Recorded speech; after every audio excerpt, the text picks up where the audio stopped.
So we're back for part 2, episode 8, part 2.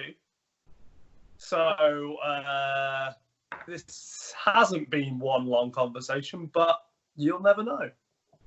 We could have done it better. We could have wore the same clothes. I've just realised that would have been fuck. That would have been seamless, wouldn't it? But that's all right. Well, I think I just have been wearing the same clothes on the bounce through quarantine anyway. I've not took this jacket off since you gave it me, so.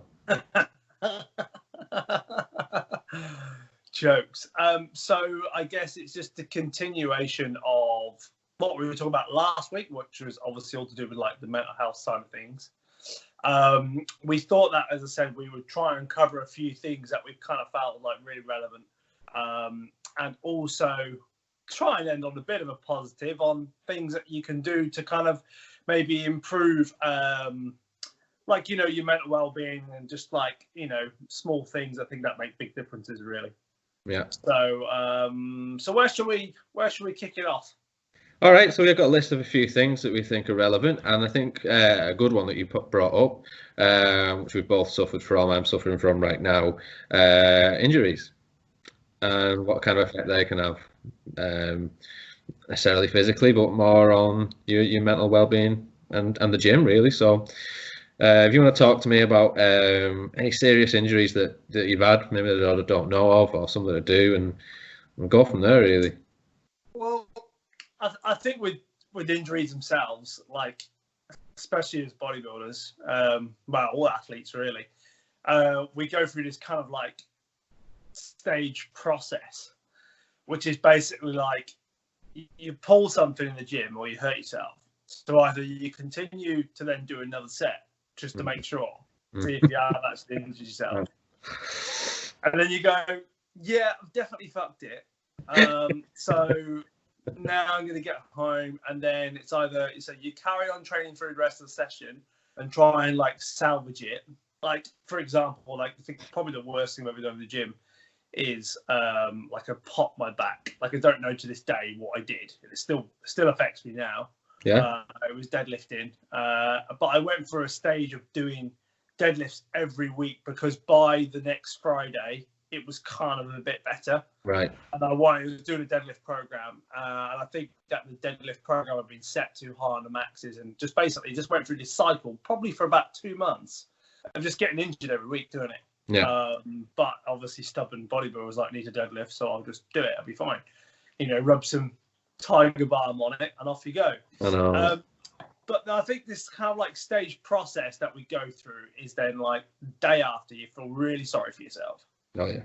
So you're like, I fucked it. Like, well, if I can't have a bodybuilder, why can't I train again? What if I've done something really wrong? So that's the kind of stage we go through, I think.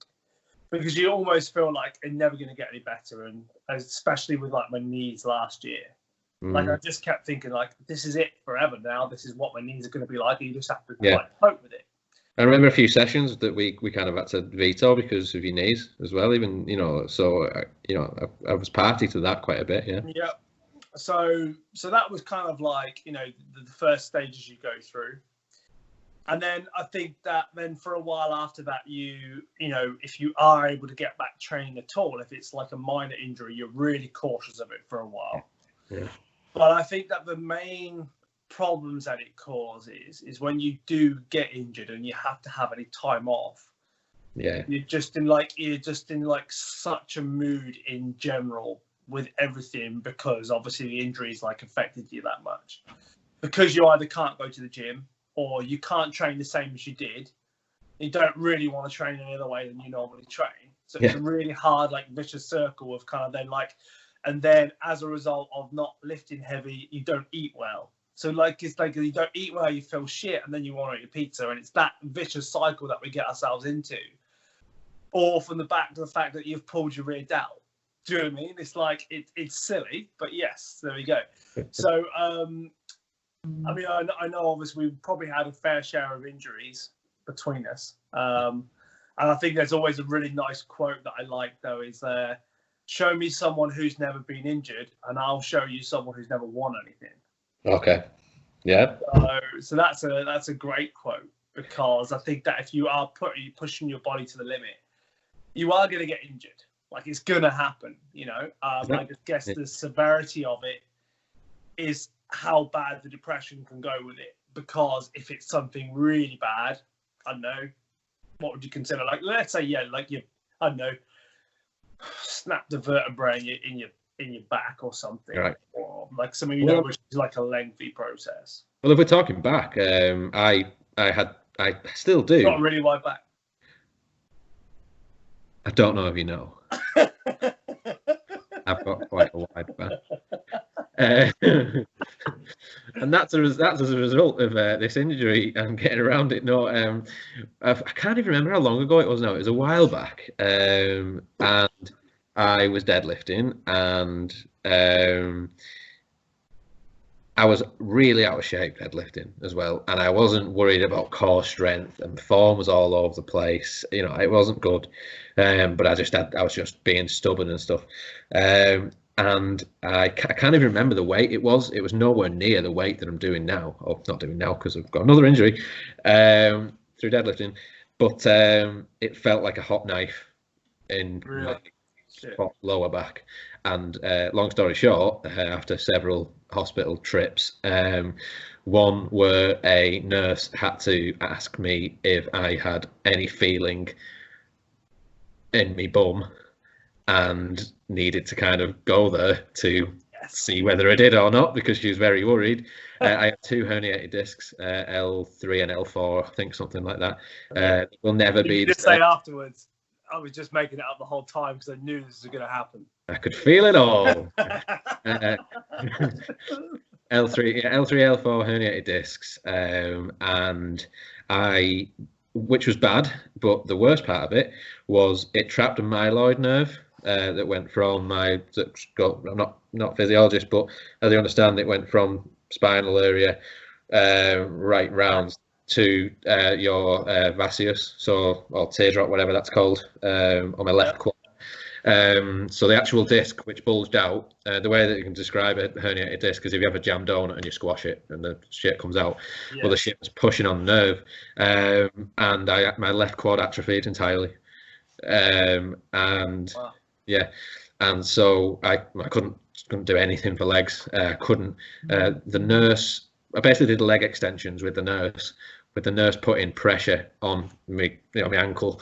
Fine with the right leg, and I could not move the nurse's arm with my left leg. It was that bad. Wow. And it was a good year before I could move any weight or anything like that. And I was out of shape at the time. So it's not like I'd come from being in shape and injured and then got out of shape. I was out of shape and got injured and couldn't properly. So that sucked a lot, big time. Yeah. I definitely can sympathise with you on that one, because the worst my back ever was when I was like the heaviest I ever was. Yeah. So it was like 17, 10, I think I got up to, and training in Vibrams, because Vibrams at the time. And I can describe the way I looked when I look back at pictures is like a fat girl in Ugg boots. Like my feet are completely. I've got collapsed arches anyway, so just basically walk around like this. But it wasn't until afterwards I realised why my inside of my knee is so sore all the time, abductors. It's because of that. So basically, from all that weight on the inside, then like deadlifting and squatting, and that would be the first thing that would happen. Like my knees and that would come in when you get to top set, and it caused me no end of bother, like that whole cycle of that, of like just obviously then trying to then deadlift every week. But yeah, it was awful, because it's like, I'm really fortunate for sure, compared to a lot of people some people have really bad injuries. Let's say like nerve related things like that, because really the length of time that I was out for, I didn't really miss any sessions. It just, I had to then change my training. Yeah. There's lots of people, like even like Darren at the moment, he's had obviously a rotator cuff surgery. Like he wasn't able to train up a body for like 6 months or whatever. Whilst on prep, mate, we had. Yes. Let's get ready for the British. So yeah, I guess as I said, you can go into a full cycle with it, but I mean, to kind of get back on track really, without just listing all our injuries. Yeah. I just think that it's you have to take the right steps in order to do so. But I think that definitely from what I've learned about how to like cope with them is to, one, do the rehab for a start. Yes. And secondly, do other things like going out, like doing some cardio. Like, you know, unless you're unable to because you physically can't walk, it's surprising what difference that would, you know, make on your overall well-being, just be able to get yourself like a bit fitter, because it's that constant then all of a sudden you've injured yourself, you're then not training, so therefore then you start to pile on the weight even more. Yeah. Well, Karen made a good point to me the other day, because I'm suffering with a rear delt strain to whatever at the moment through deadlifting, but you know, she pointed out to me that we'll just use this time then, makes, you know, you're forced to use this lockdown time to just, your training, what your training is right now is getting your injury fixed. So whereas you might be in the gym and you might be pushing like a real big like growth phase or strength phase or whatever, and those are your goals, well, rehabbing the injury is your goal, is my goal right now. And I think that might be a good way for people to take it on board if they are suffering from, whether it, you know, like a real depression or just generally a bit down about the progress that they're not able to make because of the injury. You're always progressing. If you're bodybuilding, and if you're bodybuilding for the stage, you're always in a stage of progress, off-season, prep, whatever. Even if you're taking time off to recover just because you're burnt out and tired, it's a progress going forward. If you're injured, well, the current phase that you're in is fixing that injury to progress again. And I think if you can think of it like that, as opposed to, oh, like, you know, I'm out, I'm stopped, I'm done, like, you know, I can't progress at this point, I can't continue.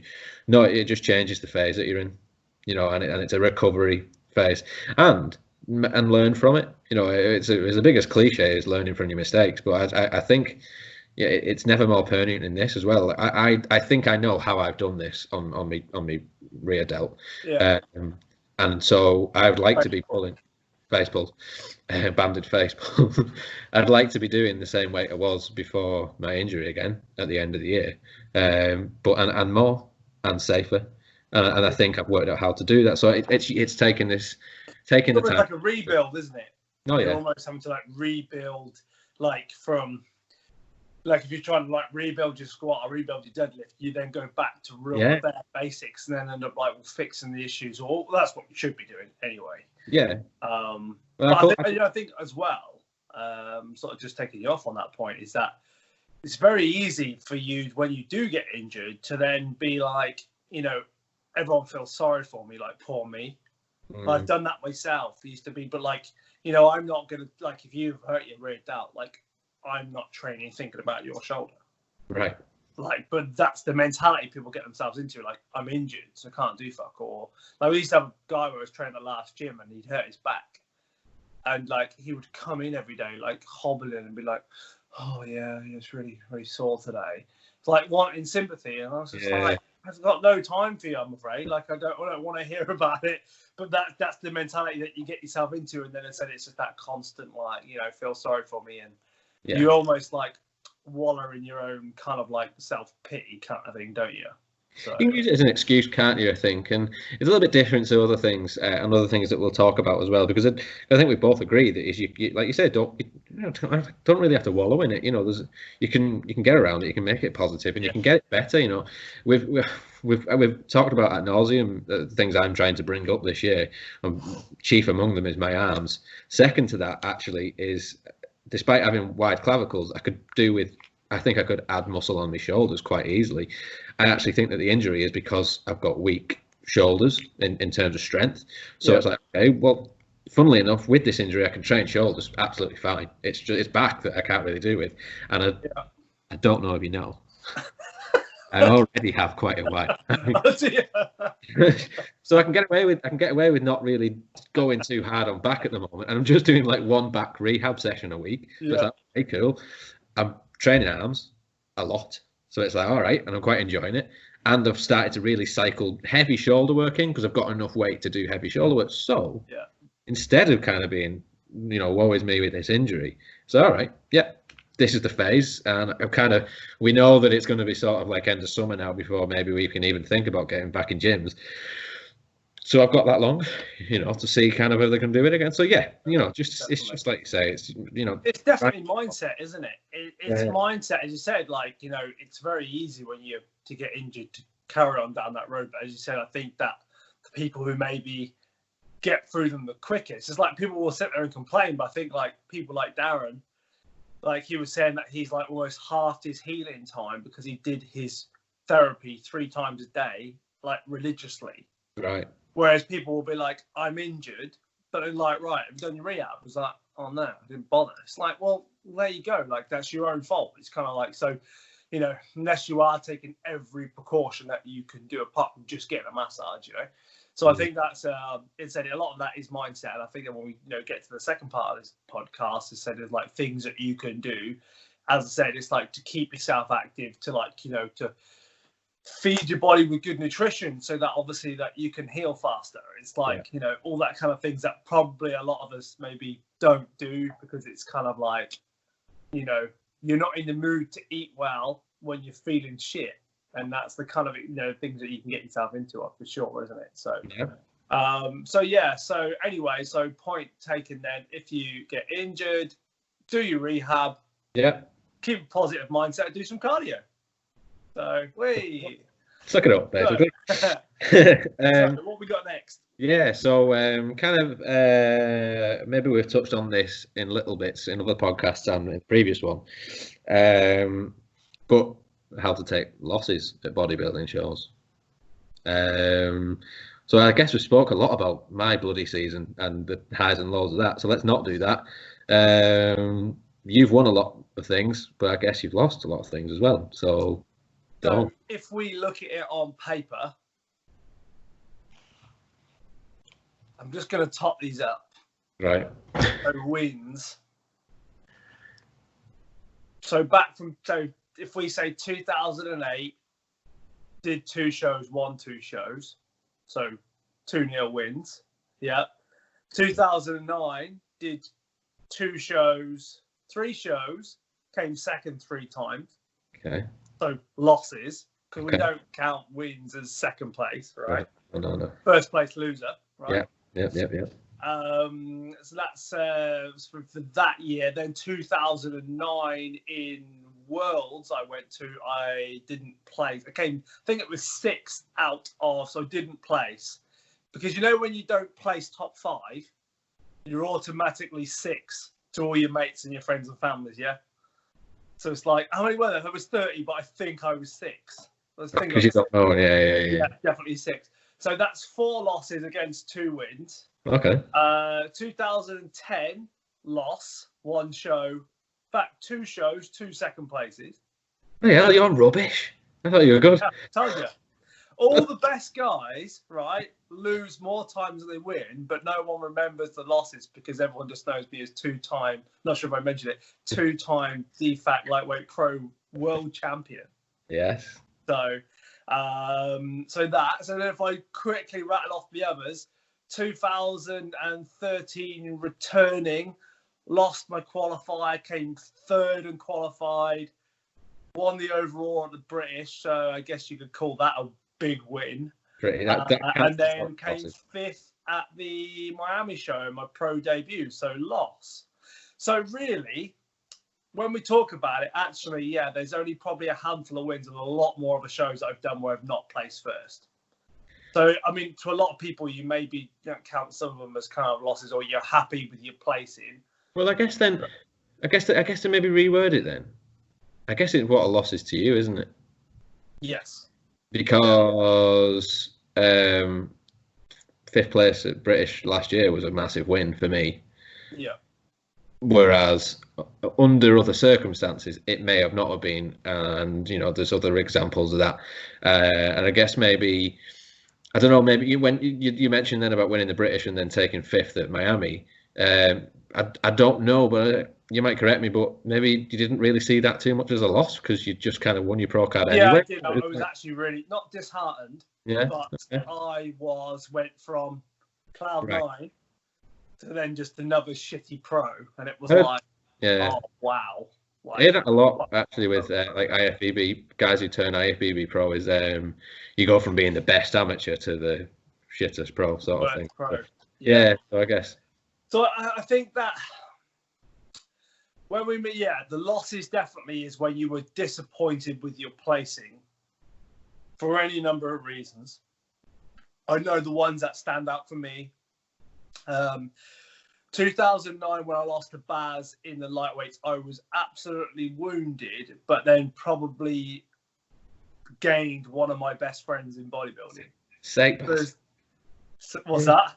Cheers, Baz. Cheers, Baz. Right. So that really, at the time, I was absolutely gutted. But then, obviously, as a result, going to World, the experience and stuff was great. Yeah. But I've definitely had, like, the very first show I did in 2009, where I thought I was Billy Big Bollocks and then came fourth at 4. That was a proper wounder.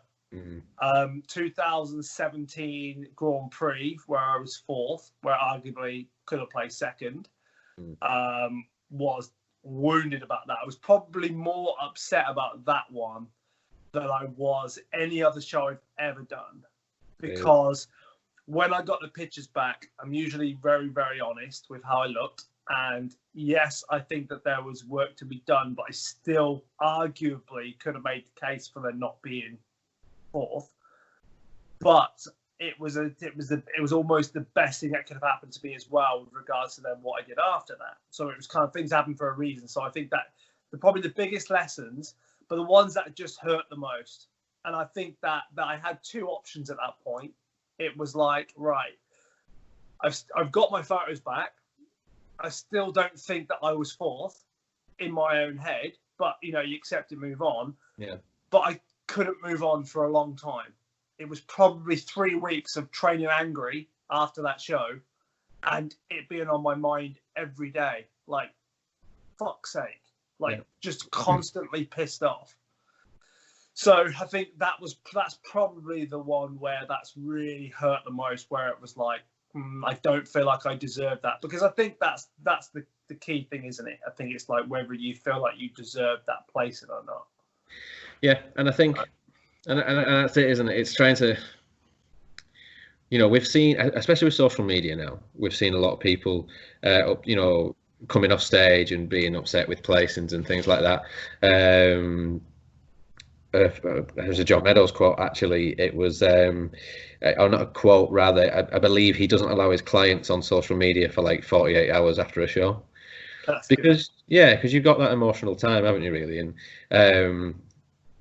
moreover, it's actually a Jim Wendler quote. I'm getting on the Wendler bandwagon after you've mentioned him a few times. Read the book. Have I read the book? Yeah. I'm reading it now, actually. Yeah. Okay. Yeah. Wendler's 531 program. Probably one of the only other books I've read. that and a Cetos book, surely. That book. What else would I have read? That one, Arnold Schwarzenegger's autobiography and Total Recall. The only 3 books I've ever read. Okay. Properly, know. Well, I mean, go on. It's really bumming me out reading Wendler's 531 at the moment, because I'm like, this is what I'm going to do next, but not with me 40 kilos of weight. Yeah. No, all I was saying is the quote is, and it's show me a good loser, and I'll show you a loser. Love it. And you know what? And I think, and because we could have spun this a different way, we could have been like, if you've lost a show, then don't be sad and it's okay. It's like, you know what? If you're upset after a show, if you didn't like your placing and that and that, it's one thing to start dogging on judges and start saying, "Oh, this is fixed, this is this and that." It's an alley you don't want to go down, because you find yourself, finding all sorts of reasons to justify why you could have done better. But don't take the loss. Be unhappy and move on from it and use it. Like it's okay to be pissed off, I think, is the take home, isn't it? Because if you've put your heart and soul into everything, as I said, you almost don't want to accept that. It's like that as I said, it's okay because you've put everything absolutely into it. I think what's not okay, as you said, is like is maybe slating the other guy who's beat you, right? Yeah, or being a sore loser. It's being a loser and say, like, I'm upset because, like, I think I've done enough to beat the other guy. but they're not then saying like, you know, he was fucking rubbish. Because Right. I think that's always one thing that's like when I got beat by Baz in 09, as soon as I came off stage, and this is where the bromance started. And I walked up to him backstage, and I could see he was like you know, happy he'd won, but then he was kind of like, you know, should I talk to him? Should I not? And I just went up to him and said, just wanted to say, like, I'm almost humble to be beat by you, because I can just see, like, I could see you were that good when you was pumping up, and I know that you're a fantastic bodybuilder. And I said nothing but respect, really. So I'm like, you know, no kind of hard feelings. And like, it was both then like, we didn't then stop talking about bodybuilding for probably the next 10 years after that. So. Bodybuilding friends. So exactly. So as I said, but what does it say? What does it say if you're dogging on the person that beat you? If you're saying, "Oh, they're shit," well, are you not shit then for being beat by that shit person? You know, so give yourself some credit in that respect. You know, like be cordial to the person that beat you as well, or the people that beat you. And that's the thing. Like, you know, saying like going back to game like 2017. You know, like I got beat by. Well, Dave, I think, had won outright, and then it was Mushy and Shane. And I think that I'd beaten Mushy already twice before. Shane, I'd only been beaten by Shane. But as I said, I felt at the time I thought I'd done enough to beat both of them. But when I said, like, I still then realised afterwards, like, okay, you've maybe left the door open, or they could make the case for it either way. And I think that sometimes when it goes that way, and I said, I didn't feel anything like afterwards, like they're both shitter than me. Right. I should have won. It was more that it's just like, I still feel like I had enough to beat them, but it wasn't that I actually thought any worse of what like my physique's better and theirs is shit. It was just like, yeah. So I think I had to kind of make that point clear, because, you know, as I said, the ones that say that it hurt the most like that is because you still feel like you've done enough, I think is what it is. Especially when you're trying to, like that show in particular, I remember watching you at that show. That was such a lineup. You know, you just rattled off then Dave, Mushy, Shane, like great natural bodybuilders, you know. Yeah. So when you're battling to be anywhere in that lineup anyway, yeah, you truly believe that you can beat those people. It can be really tough, and you can look at it back and go, I thought I did. You know, even I'm so happy with my placings last year, but I look at the guys that were ahead of me, and I think I've got what it takes to be better. And then you dissect it a little bit more, and you think, I think I've got that shot. Actually, I think I won that shot. I'm in this shot, and then you can fall into doing that. And I don't think there's a problem with that. It's that competitive thing, isn't it? It's that not wanting to lose. You say it's okay to be pissed off. It's just not okay to say how shit the other people are afterwards. No. But if we get back into the point, I guess, of all this, so like how the losses affect you, I guess, really. I think it's what you do after that is how you rebound, which is kind of I guess, the sort of true testament of a champion, or, you know, without being kind of too, how should we say, I don't know what the word is really, but I mean, it's kind of like, being all valiant and stuff like that. Yeah, exactly. But it's like, you know, I think I would say I think it was something Jay Cutler said. It's like the losses, it kind of like, it builds character. I'm sure I said that the other week. So you've got to do that, but as I said, it's not dwelling. It's dwelling. You know, it's not dwelling on the negatives of what has happened. It's then trying to focus on the positives. So for me, I think I rebounded after that. Was like, right, well, it's like when Dorian Yossi got beaten by Mohammed Benaziza, and they were like, it's because his back was better than yours, and he was like, right, I'll fucking show you what a back is. And they went away and built the most monstrous back. So I think it's like that kind of thing. As I said, like how you channel your energy afterwards. Do you go down the path of like, right, fucking hate bodybuilding, judging's corrupt, you know, such and such has won because he's Scottish, and such has won because of this. It's like, you know what I mean? You can't use those excuses, and that's what a lot of people have done, especially when we come away from qualifiers. And like, let's say because the BNBF are Scottish, and then because someone does well at the finals, and then people are like, oh yeah, but he's got the Scottish vote. It's like, people say it, but there's a lot of time. It's like, half the people on the judging panel aren't actually Scottish. You go across that judging panel, you will not find many Scottish people on that judging panel. So that's the funny thing. Sort of going off on tangent, but I think it's okay. I think what I would underline it with really as well is it's also okay to feel down about losing initially. We're not saying like, oh, turn it into a positive all the time. You can feel shit about it. I think it just, I would tell anybody that's feeling that way because of a loss, however they quantify that loss, it just means it means something to you. If you're passionate about something, bodybuilding, football, rugby, business, anything, music, anything, if you don't succeed in it, and it pisses you off or it upsets you, you're just passionate about it, and that is not a bad thing. Yeah. So take the grief, be sad about it, and then flip it and do exactly what we would recommend and come back better. Be Dorian, come back with that bigger back. Go from the qualifier to the British and have better conditioning, better presentation. If a judge says you were good, but your presentation wasn't good enough, you were cloudy, you need to be tighter, come back and bring that. Yeah. And let me tell you, you will feel better. I think so. It's like, it's going back to the attitude like, well, I'll give you no excuses to give the other guy the nod over. Don't leave the door open. Yeah. I will be 100% better again. Like, and that's the thing. I think that's as I said, the people who they go two ways, don't they? Either sort of cut up in a ball, hate bodybuilding, maybe even like, compete in different federations, or they just don't bother competing at all. Yeah. And then sometimes they get the same results somewhere else, or sometimes it's just, as I said, they get into that point where it's just like they feel like there was some big conspiracy.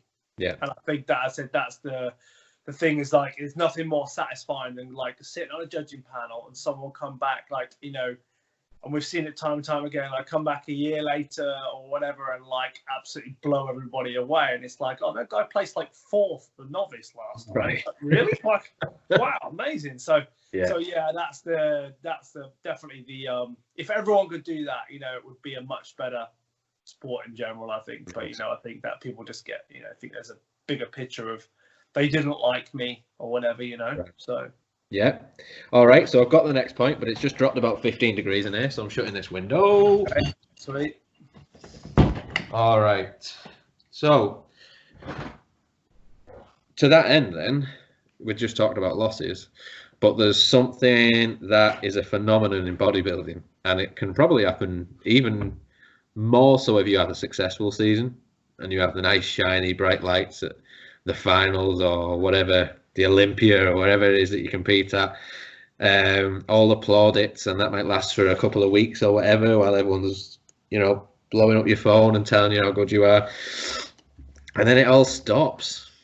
And that causes the post-show blues. Yeah. Post-show blues. Wow. Well, I think another David Kay quote, whether he actually is his original quote or if it's something else, I don't know. But it said the bigger the high, the bigger the low. Yeah. So in general, yes, when you ever win anything, trying to then like refocus afterwards, because I think prep in general for a lot of people, it's the structure, it's that having a goal, and then it's like Christmas Day, isn't it? It's like, oh, I've got all this build up to Christmas, I've got to get all this stuff in it, and then like Christmas Day afternoon comes and it's like we've opened our presents. I'm like, shit, like that's it. Yeah. So unless you've got like Return of the Jedi or some sort of great PlayStation game to make yourself feel better on Christmas Boxing Day. Yeah. It's very, very short lived, and it's the same with big shows, because I think people who maybe go into like say a show and don't discuss maybe with their coach or write down themselves what they're going to be doing afterwards, it's a big mistake. So I think that's a big thing for especially beginners doing shows. Oh yeah. Because I wish I did more of that when I first started. Because what happens is, all around the same subject, but you go into the show and all you can think about before a show is I can't wait to like not have to go to the gym, not have to do cardio, and not be hungry. Yeah. And then as soon as you've had one meal, and then you get up the next day, you're like, fancy training. And then you're like, oh, okay, so like, oh, maybe I will go and do a bit. And then you look great, and it's not hungry anymore. So all that stuff and problems that you're having, like not sleeping, all these kind of things, very, very quickly start to sort themselves out. And then you're at a bit of a loose end, because you get past the 3 days out of a show, as you said, and that's like honeymoon period where everything feels great, and you've got some food inside you, and you know, you might have, you know, ordered, 200 pounds worth of protein bars. You know, I thought you were going to say 200 pounds worth of pizza, but that just really says a lot about me, doesn't it? You know, once you've sort of started to work your way through your shrine that you've built on prep, and then all of a sudden, it's like I said, you're at a massive loss of like, what now? Yeah. And I think that's very important. So, I mean, for yourself then, I mean, have you experienced the post-show blues much at all after competing? Quite more recently, no, because I think exactly like you said, having that defined plan for what you're going to do afterwards is important. Whether that is, I'm going to do the strictest reverse diet, I'm going to do this show in this many months, and I'm going to like be straight on it. So basically you don't really come off prep, or whether your decision is to totally relax, which is what mine was this year, because it was a long prep, and I was very happy with the outcome. Whichever way you choose, you know, choose it, stick to it, and have that plan. I think you made a really good point in that it's for me, it's beginners who have never. It can be almost euphoric, the prep, you know, like you say, we maybe don't complain about it a lot of the time, but you've got that purpose to get up and you're doing your cardio and you're eating all your meals and you're training how many times you are a day, and you're in your gym that maybe you've trained at for a while, and people that have seen you for a while, and now you're suddenly getting in shape and they're all telling you how good you are, when's your show, and this, that and the other, and you go back after your show and you tell them, yeah, it was great, I did this, that and the other, and then a week goes by and they're not asking you about the show anymore, and 2 weeks go by and they're still not asking you about the show anymore, and then you start looking a bit shitter because you're getting a little bit fatter, and they go, are you still training? And you're like, yeah, I'm fucking still training, yeah, you know. And you massively lose your way. So you know, it was never anything particularly serious with me, but whenever I first competed, I definitely suffered from that, really just a lack of direction post show and just not knowing really which way to go. And you can compound that by doing what we said, I think it was last episode, is the post show binging as well. You know, if you really didn't have an angle on that, and you're someone like me and you who, as soon as you look at food post show, you start putting weight on again, then you find yourself in no direction, not with the excitement of the getting up and the regiment and all that anymore, and you look really shit. Yeah. And that can be a real dark place to be in. So yeah, I've definitely seen it firsthand early on. Especially with coaching, the amount of times I've had people say, like, I feel like I want to be back on my diet. Right.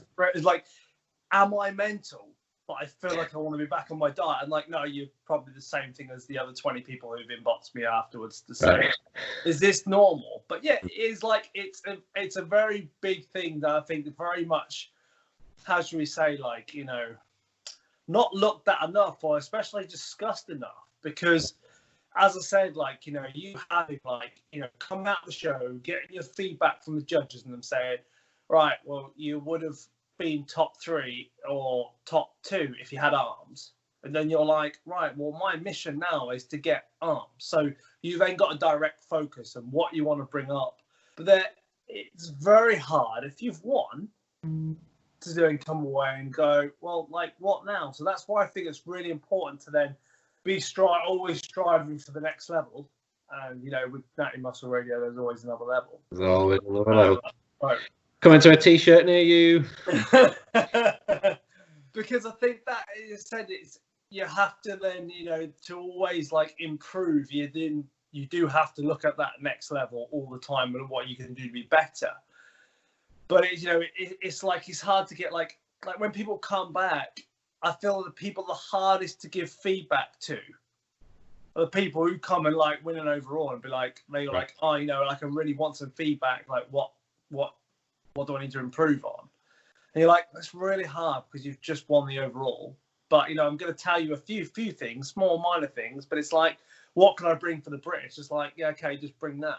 You know, it's like, so sometimes said like, you know, some people maybe don't have as much direction afterwards, you know. So I think that's important, I said, to like really talk through with experienced people of like, you know, what you need to go away and work on and set some structure for sure. But the one big thing I did after a couple of shows, 2013, when they said, oh, you need more back, is I did the 531 program.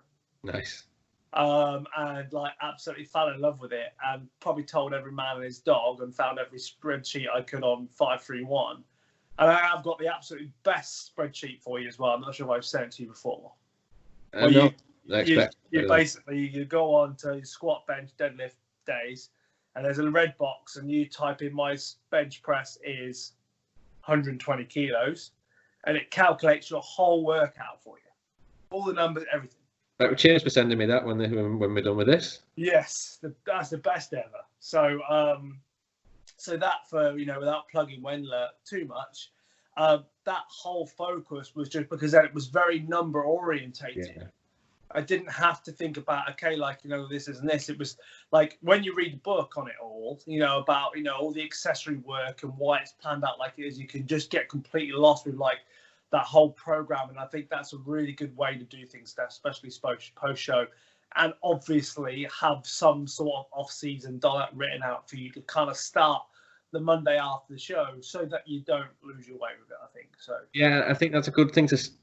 you have to be careful with it because I think certainly at the end of a prep, thinking too much about after the prep I think it can damage those last few weeks. You need to stay focused. But at the same time, if you start to just think about what you're going to do afterwards, start to think about what plan you're going to do, like look at something like 531 or whatever it is you're going to do, and okay, I'm going to take this many days off, which you don't end up doing because you have the pancakes and you feel great and you go and train arms, and then you actually say, okay, this day off season starts.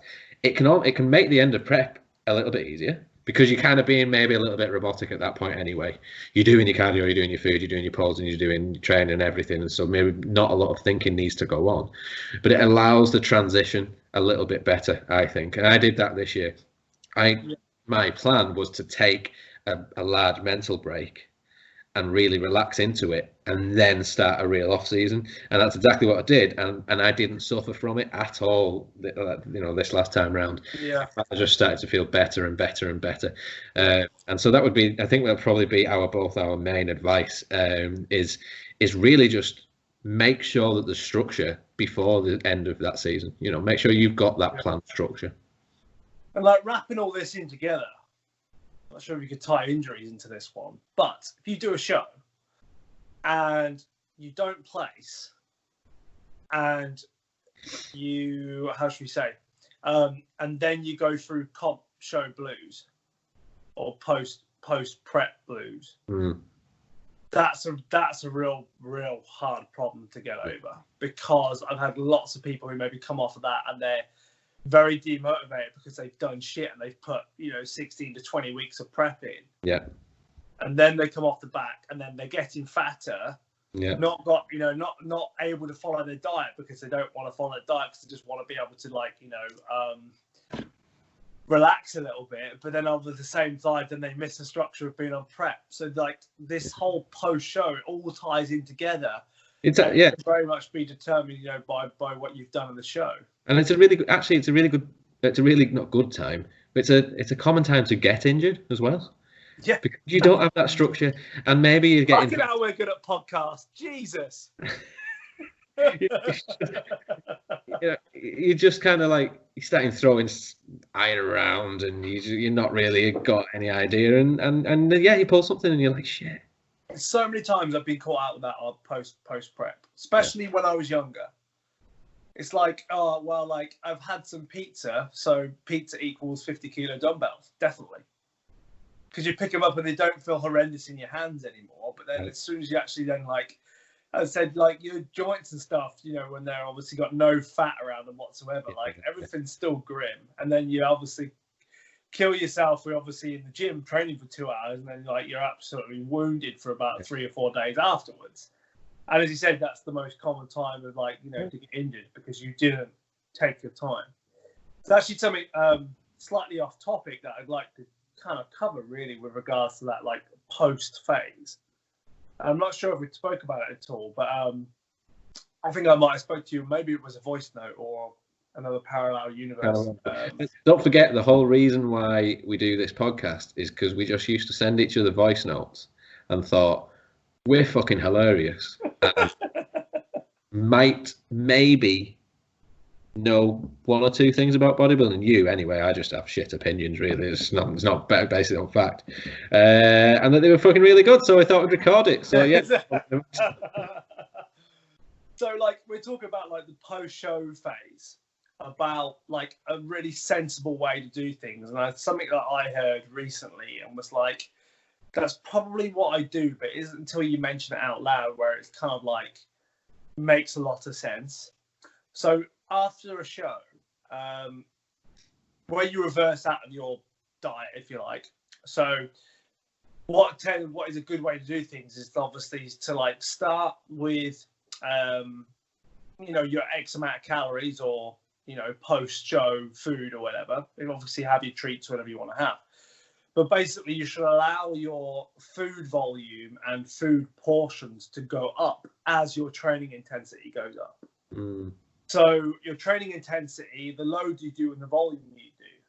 So it's really kind of like a nice way when you come out of a show is to actually do this in a gradual climb. But what a lot of people will do is throw loads of food, so triple the calories.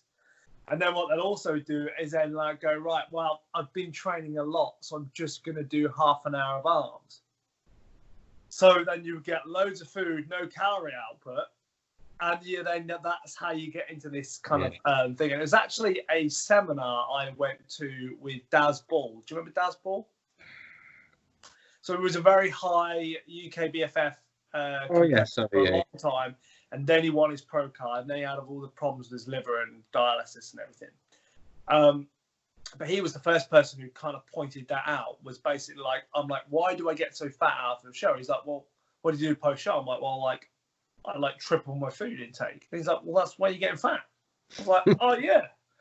But it's like, it's almost like someone to point that out is the fact that we often do things the wrong way around without thinking about it. Yeah. But it's like, you know, you shouldn't be going back into doing 5 plates deadlifts the week after your show. It should be like, right, okay, I'm going to slowly, gradually, you know, bring my food up. But then I'm also then going to be like training at this amount. But then as soon as I then want to add more food, I've then got to step my training up. And then I'll add more food, step my training up. So then actually that way you get a really nice buffer out of the show and you feel really good without the, you know, the 2 stone on in a week, hardly training, joints are all swollen up, feel terrible. And then you're like, you know, let's say post-show blues comes around, all the stuff, you know, associated with it. And I said you get into that cycle. So I guess just wanted to touch on that because that's another way that maybe you can set up your post-show like transition into making it a much more kind of a nicer adjustment period. Yeah, agreed. Meadows says what I think he has his guys do is initial calorie bump and then not take a break. Like, you know, go into some reasonably hard training, being mindful of joints and things like that, and then take a break after that. You know, use that kind of time afterwards, and then it gives you that direction. Hopefully staves away massive weight gain and kind of and achieves what you just said, really. So yeah, just being mindful of it, really, isn't it? You can stop a lot of problems. Exactly the same again. It's just having some structure. You know, I think a lot of people, I think the most successes I've had maybe with clients post shows is basically to set up the diet for them, but then leave dinner or tea wherever you live. In what part of the country, as you know, like a free meal. Okay, here's 800 calories. Eat what you want, but it's just that 1 meal a day. The other 90% is going to be right. And also, and allow the mind to relax. yeah, you say, okay, I've got 800 calories. If it's 1,000, doesn't matter. It's not the end. It's really not the end. Definitely. And you can get in a spiral with it's that. It's just like setting ballparks, though, isn't it? It's like, okay, like, if you say you need to hit 50 grams of protein in this meal, or you want to do this and you want to have a protein bar after, you can. It's just, I think sometimes like having that initial structure, because a lot of people say they fall down because they have zero structure. It's like, okay, well, I'm going to go from eating my oats and having my normal routine to eating Cocoa Pops for breakfast. And I say that's all very well and good, but I said, like, to a certain point, you're going to start to feel, it's going to start to affect you negatively, because you start to feel shit from all the crappy food you're eating. And, as I said, it's important to kind of, give you the best return for bodybuilding, is what I always say. So, yeah. All right. So the last thing I think we wanted to kind of touch on is, you mentioned that it come up on there was a post on social media this week, I think. I actually seen I was watching It's Just Bodybuilding today. It's got Janssen on it. It's a pretty good episode. Shout out to Dusty and Ron. I obviously listen. So amazing podcast. But it was that Janssen said I took some time off when the lockdown happened, because I thought maybe it was going to be like a month, whatever, gyms were going to be shut. And then when it was very apparent that they weren't, he kind of thought to himself, like, I'm not an angry guy, but something's really missing. I felt the same. Like we mentioned in the last episode, and anybody that knows us knows that we're just generally just laid back, happy people. But I think for me, getting in the gym, having hold of weights, whether you're training for an hour, 2 hours, we've touched on it, that when one of the most important things I learned from training with you is that it's all banter before we train, taking the pre-workouts, we step on the gym floor, and that's it, we're training. The gum shield's in, the cat's back, and it's we're intense. so bro. We are so bro. But we ain't talking in between sets and stuff like that, and we're not. That's not what we're getting at. But it's a time for me to kind of train and have that mindset, and I enjoy that intensity and stuff like that. Without that at the moment, it feels like there's something missing, and people like to go to the gym to do that. Other people like to socialize at the gym, whether that's actually going in and training heavy, but then having a chat with the people that they know on the desk, or the training partners, pre, post. We love training together on a Sunday with the lads and stuff, and the session's amazing, but also the banter before and after is what makes it, really. We probably wouldn't do it if it wasn't that. And that's kind of missing. And it's definitely missing at the moment. Definitely is one of them things, like, how many times have you been to work, maybe, or at the gym, and you're like, I probably wouldn't socialise with this person outside the gym. Right.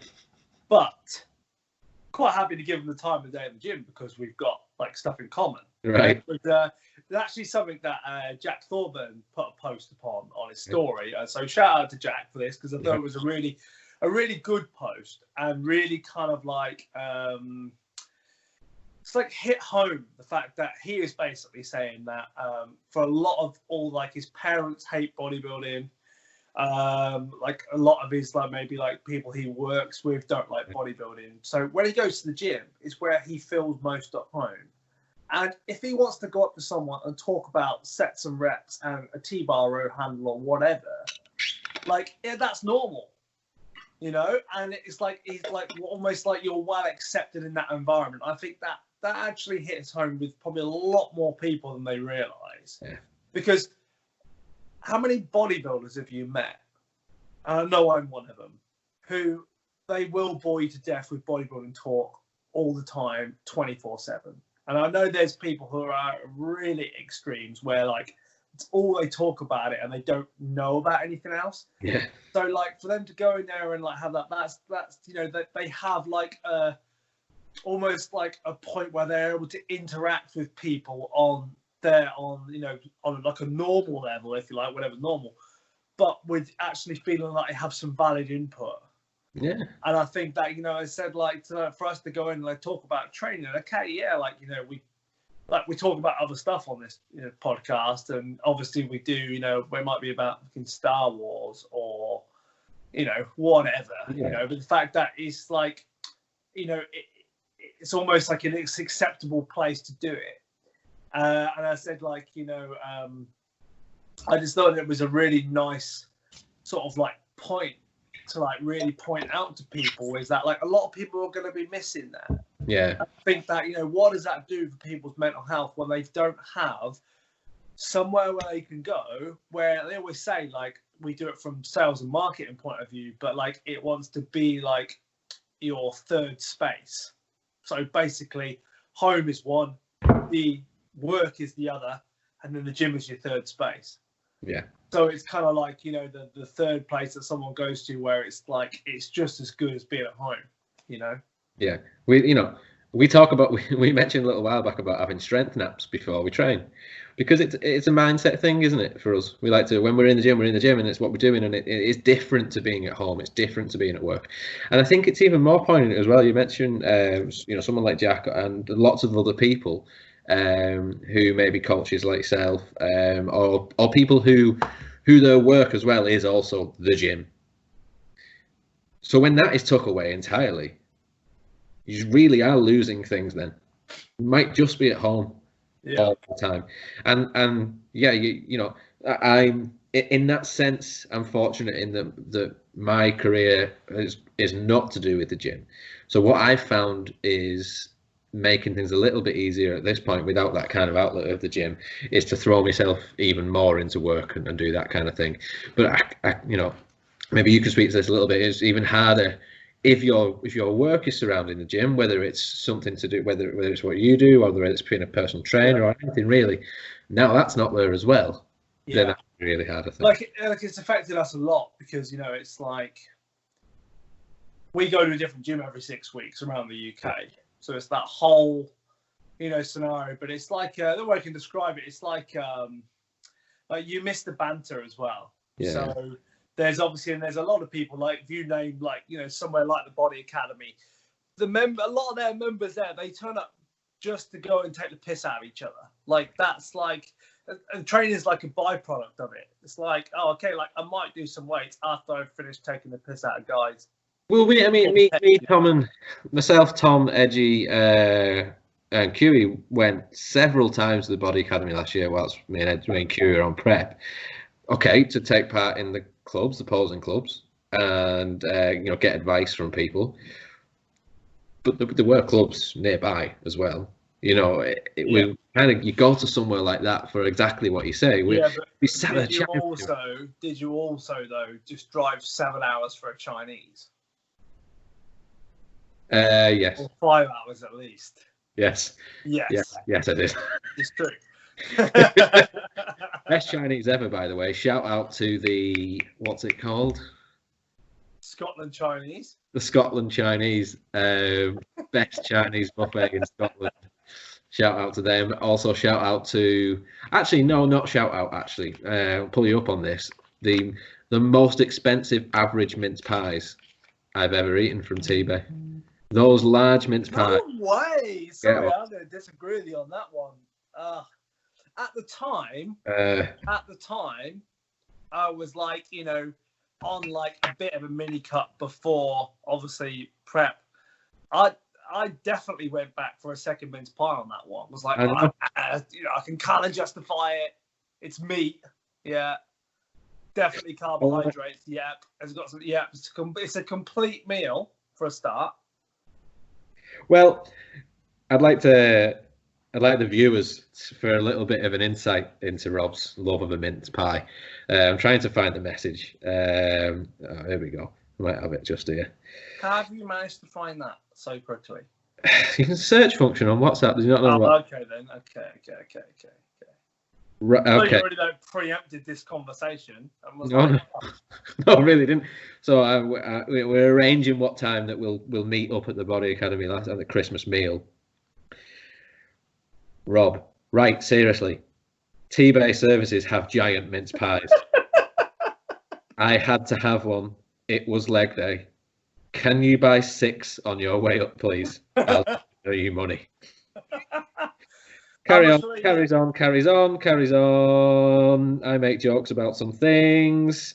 Think we're saying we're running a bit late, and your reply was, long as you bring the mince pies, I'm not bothered.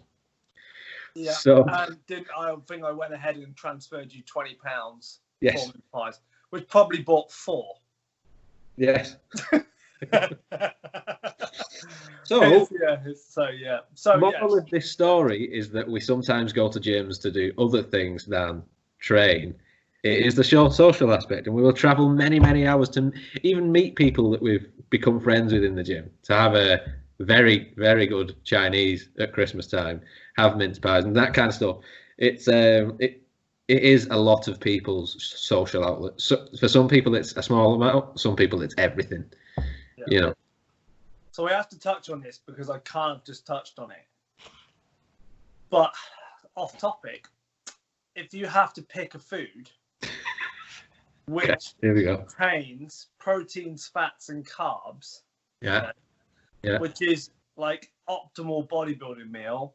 It doesn't have to be obviously, but you've got like a good amount of protein, a good amount of carbs and fats. Like, what is it? But it can only be like one food. It can't be steak and rice and peas, for example. Right. It has to be, like, for me, like pizza. It's got protein, fats, and carbs. So, like, you can make that, okay, it's a complete meal. Like a mince pie. Yeah. I can justify it because it's called, mince meat. It's basically meat. Carbs, fats. Okay. Meat by name. So what your job is to, you don't have to answer it now, but you need to go away and find a food that you can eat that's a complete meal. All right. So I'll do that for the next episode. I've got one for you. Name me a savoury dish that isn't made better with cheese. And you can a dish or a food? A food source, a meal, a lunch, a dinner, a breakfast, whatever. But I want to know a and I really want you to think about it before you throw one at me.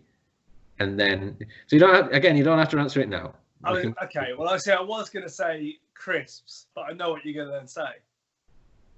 If I say crisps, you say no because cheese and onion or nachos. Nachos, right? Okay, there you go.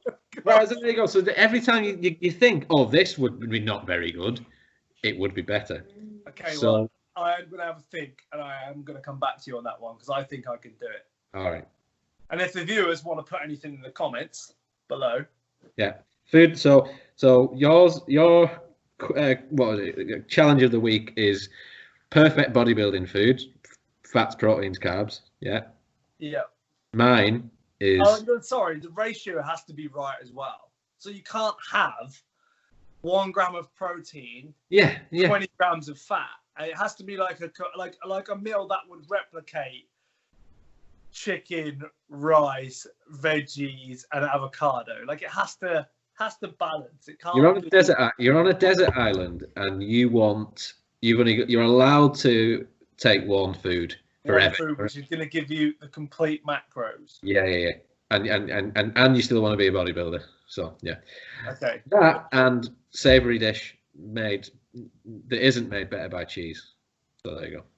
Okay, cool. So what are we doing for time? I bet it's been like an hour already. Easily. Hour 5, yeah. Hour 10. Right. Well, let's kind of get it quickly wrapped up. I think what we wanted to finish on a bit of a positive, but with the mental health stuff. What do you think, if you can really think off the top of your head, is like the best things you can do for kind of like your overall mental well-being? What do you think would be kind of like your best advice to people, like whether it be in this time or just in general? Yeah, I think it's really difficult, isn't it? Because we've said when we started this episode in the part 1, we said, look, we're not trying to proclaim to be experts or anything like that. In fact, far from it, because we both think that we haven't really suffered from anything serious like that. We're both happy-go-lucky people and stuff like that. Sick of being happy. Sick of being happy. And I think in each of these points that we've mentioned in this episode, we've probably caveated with, this is how you can get around it. This is how you can be, so with the losses, take it a certain way. With the injuries, use it as motivation and stuff like that. But one thing that helps me definitely with maybe, I'd say sometimes things can be overwhelming, right? So whether you've got business goals or bodybuilding goals and things like that maybe the overwhelming nature of these things can be maybe the only thing that really ever kind of like can maybe weigh heavy on me or maybe other people and stuff like that. And the one thing I would say to try and help people is try to be able to don't not see the woods for the trees. So if your goal is this far away, if it's 5 years away, and you have to achieve all these things to get to that goal, it can. I know how overwhelming it can feel. Like I've got to do all these things before I finally get to this. So I really struggle with it. Is try and break it down as bit by bit. So just like a prep, you're not going to lose all your weight in week 1. Trust the process, little gains. Likewise, if you're trying to build a business, if you're trying to increase the stature in your career, it's just the little wins are okay, the little steps are okay. And I think that could be and why I say that is because I think we can apply that to all the things that we've just said. If you're suffering from post-show blues, if you can start that plan, if you can think, okay, maybe I didn't have a way forward after the shows and I should have. We'll start to get one. Don't worry about not having one. Start to get one and start moving forward. The losses, I'm really pissed off. That person shouldn't have beat me. All right, now I'm going to decide how I can get better. And then again, injuries, okay, I've not been doing my rehab shit. Feel really bad about it. Feel really depressed. We'll start doing the rehab and it's okay. It's a step.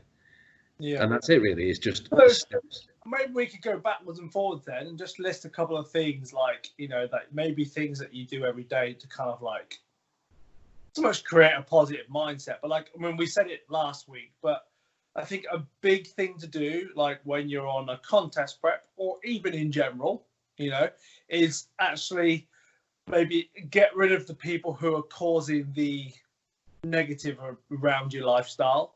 Yeah. And surround yourself with like-minded people who have maybe the same goals as you. Yes. Who maybe understand it. So like on a prep, if I just, especially the first year I did, I had obviously Darren who was competing with me and we just kind of got it so we could, sort of go backwards and forwards off each other. But like my parents didn't get it at the time. My mum would want to like give me 101 jobs to do while I was still in bed in the morning at like 6 o'clock. Yeah. Going out the door and then want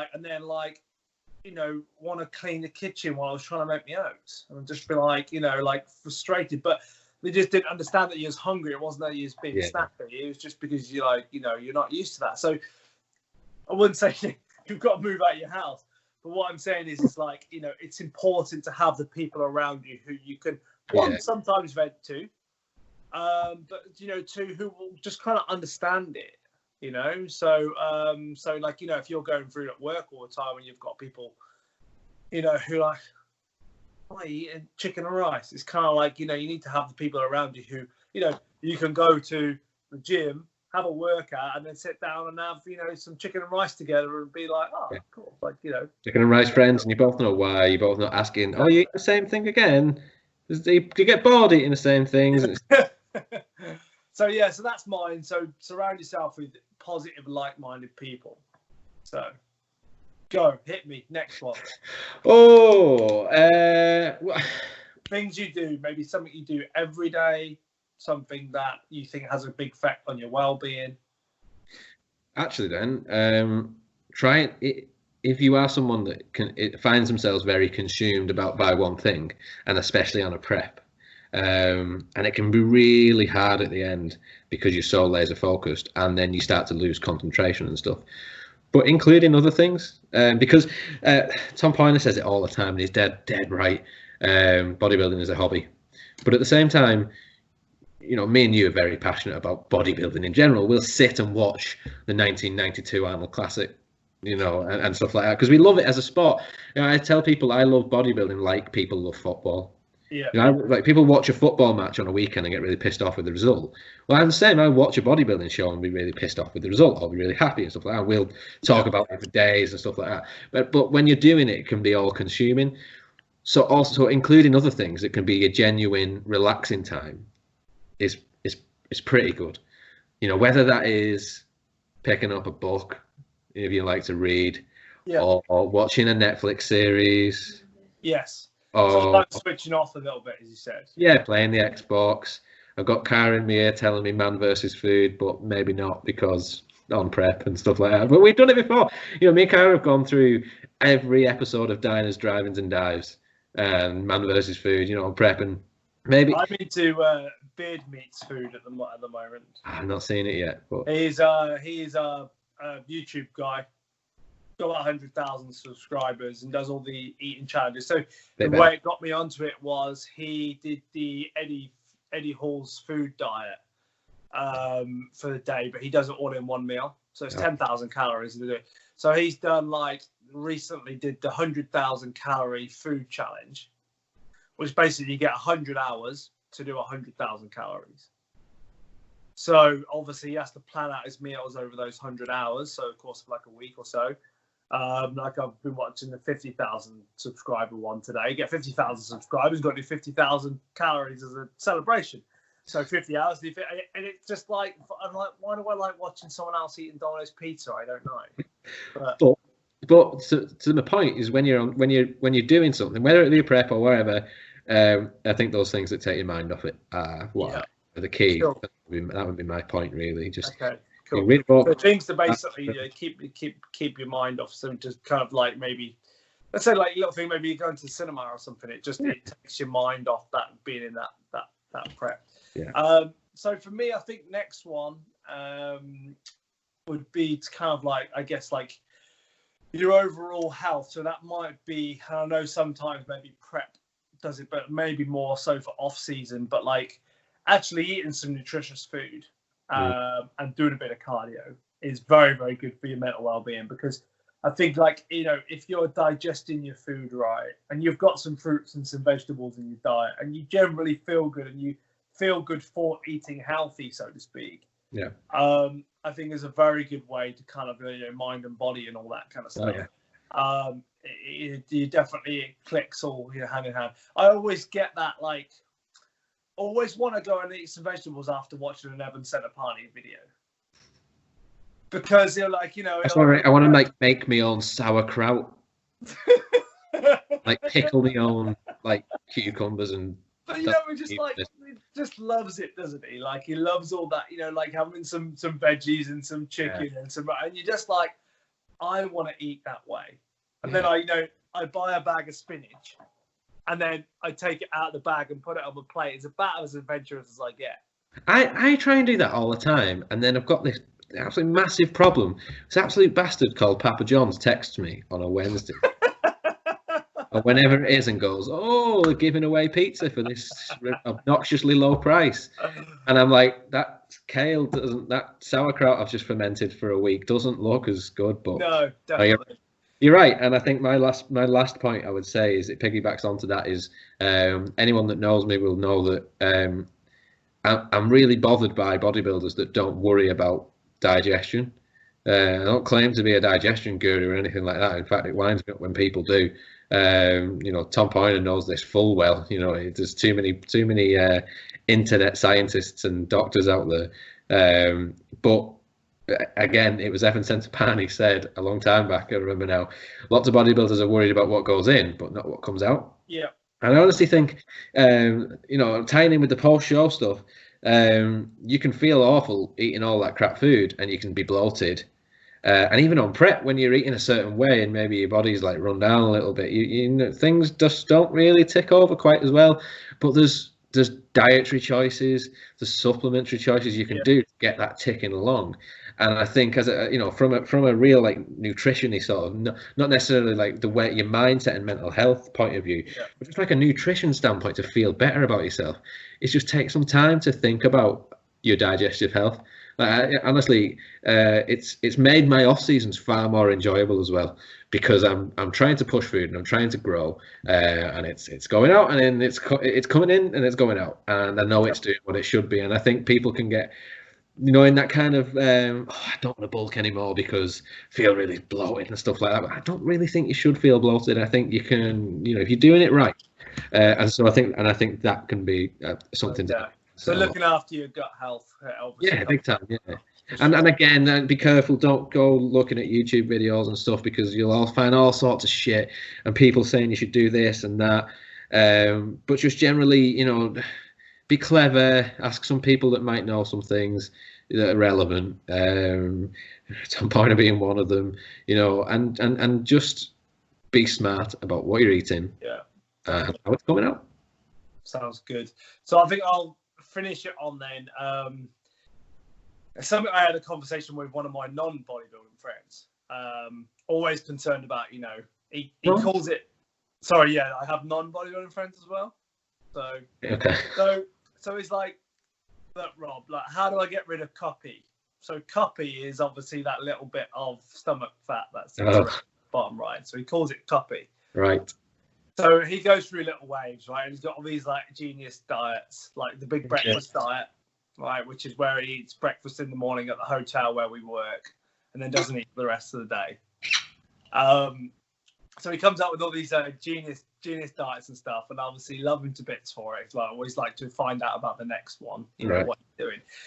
But he makes and it's a mistake, and then we kind of pointed it out that when he starts a diet like this, he decides to cut out all the things that he likes. So one of them is e-cig, because he loves his e-cig, so he cut that out. Right. And then he's given up chocolate, and then he's given up fizzy drinks, right?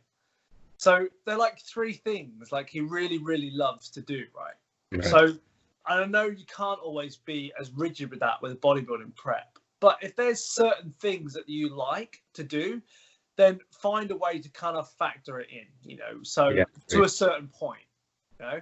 Obviously you can't have, you know, like bags of chocolate there every day, but like it might be that you factor in a protein bar to your diet, like I don't know, a carb kit or whatever, because that's the one thing that like really would bring you that little bit of happiness. So kind of not to go like cold turkey and think you have to be hardcore, but find some small things that you like to do, you know, which will basically bring you a bit of happiness, not just cut them all out. Cara really enjoys dark chocolate, you know, and we I mean, Cara don't drink, but we do quite like different types of 100% dark chocolate. It's just, you know, it's like wine almost, you know. So every time that she's dieted, she's always made sure that whichever coach she's worked with, she's letting them know, I really like dark chocolate, and they've always managed to keep it in as like a fat sauce or whatever. Look, you know, if this relationship's going to work, I'm going to need some chocolate in my life. Okay, so you know, but it might be things like this, like Pepsi Max. I'm like, so why are you cutting out fizzy drinks? He's like, it's like, why can't you have? Because he's like, because fizzy drinks are bad. I'm like, well, they're not. It's like, so like you cutting out all the things, like, you know, maybe give up your e-cig, you know, down the line for overall health, you know, great if it doesn't cause you, but you know, wean yourself off it, and like, you know, don't just do everything, because all of what will happen when you then start a diet and you cut off stuff is you're miserable. You've got nothing to look forward to, so that's why you end up like you're not going to be able to adhere to that diet or that training. Or it's like, you know, it might be the same with training programs. You know, like it's like, all right, well, I really like doing this, but all my coaches told me I've got to do is squat, bench, and deadlift, and I hate all three of them. Right. Then yes, like find yourself some like go and train some arms, like do some stuff that's going to make you happy. You know. So agreed. So so we'll finish on that note, shall we? I really didn't think that we was going to be as long as this tonight. I thought we'll be done in like 45 minutes because, you know, but obviously we're so good at talking about health and well-being. Yeah. Because hashtag health is wealth and all those hashtags. And the announcement, the huge announcement that in light of this two-part episode about well-being, that you and I will be trying out wellness now, because we're trying out wellness, because of our such a fantastic well-being, we'll be trying out wellness category. Oh, we talk about the wellness category. Yeah. We don't know. Yeah. Actually, I had a question about that the other day on a podcast, and I'm like, right, so, but men's physique is an upper body competition, right? They're like, yeah. I'm like, well, wellness is a lower body competition. Nailed it. It's hard to make that argument. Everyone's like, no wellness. It's like, yeah, but men's physique's the same thing the other way around. Exactly. Like, oh, yeah. But it's true. Funny because it's true. So what's the plans then? What are we on? So this is part 2. So this is going up tonight. Tonight. On the wire, live on the wire. Oh yeah. Yeah, this will go up tonight. We'll record 9 over the weekend, and then we've got that secret episode that we keep saying we're going to plan, that requires a couple of people to tell us when they can do it. Give us some schedule when they're not tending to people on COVID wards and making memes. Making memes. There we go. 2 clues. So that'll be great, and we'll do that. And then other than that, just more weekly bullshit from me and you. Only concern I've got to finish is, do we have a meme to go with this episode tonight?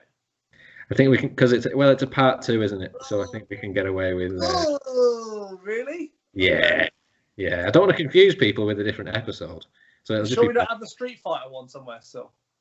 I don't really want to waste a meme on a part 2. Oh, okay. This is probably a conversation for off a podcast. I feel By that. the way, I do have to say though that Thanos and the Captain America one is probably one of my favourites, because if you look, like, people are like, has that been photoshopped, or is that actually how Thanos looks? Yeah. Why does he have facial hair? Yeah. I know that is actually my face and your face on there, and I really like the fact that you look like a little ratty kid. I do look ratty, don't I? Look very ratty on it. It gets me every time. I can just picture your little face in the background. So all ratty. Right. Right, Aeronn. Okay, cool. Right, well, I very much enjoyed that. So I think that because we've done so much like internet current affairs, that next week we'll do something proper bro for you. Full bodybuilding. Full bodybuilding. Maybe discuss the breakdown of the 1992 Arnold Classic. Oh. No, we won't be doing that, but just saying, if you haven't watched it already, go and watch it. Go and watch it. Yeah. All right then. So we're going to sign out with, let's see if you remember, Natty Radio. There's always another level. Yes, nailed it. Right. Peace. One take. See you later.